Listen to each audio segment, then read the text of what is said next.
C'est lors du Conseil de ministres du 18 juin 2021 qu'il a été demandé aux ministres sectoriels de prendre des mesures conservatoires nécessaires sur l'instruction du chef de l'État en vue d'arrêter la mauvaise gestion des entreprises, établissements et services publics.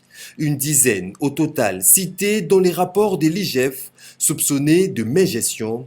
Des graves accusations, entre autres la perception par les gestionnaires d'avantages exorbitants au mépris des dispositions légales et réglementaires, de la mauvaise gouvernance caractérisée par d'importantes dépenses restées sans pièces justificatives, au non-respect des normes sectorielles de gestion en matière d'affectation des moyens mobilisés.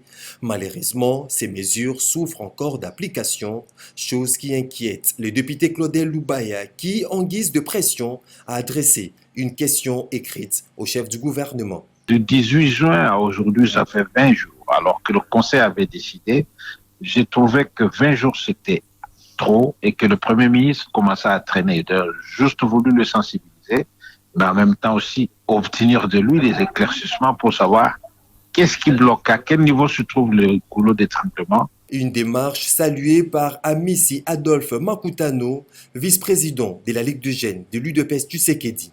Tous, nous sommes dans l'école de l'apprentissage. Mais ce qui est important, nous devons savoir le rôle du temps. Depuis que le président de la République avait levé les temps, justement, de voir ces mandataires qui ont été cités sous la liste de l'IGF, du fait qu'ils ont détourné l'argent, n'est-ce pas, de l'entreprise, qui d'ailleurs devait être mise à l'écart et qu'on puisse diligenter des enquêtes à leur égard. Mais malheureusement, le constat aujourd'hui est qu'il y a une léthargie, on ne comprend pas. Le temps n'est pas l'allié de quelqu'un. Le président de la République a un mandat de 5 ans renouvelable une seule fois. Et dans ces 5 ans, il a l'obligation, n'est-ce pas, de définir le modus operandi des circuits de la gestion de la recette publique. Aujourd'hui, ce n'est plus un secret pour personne.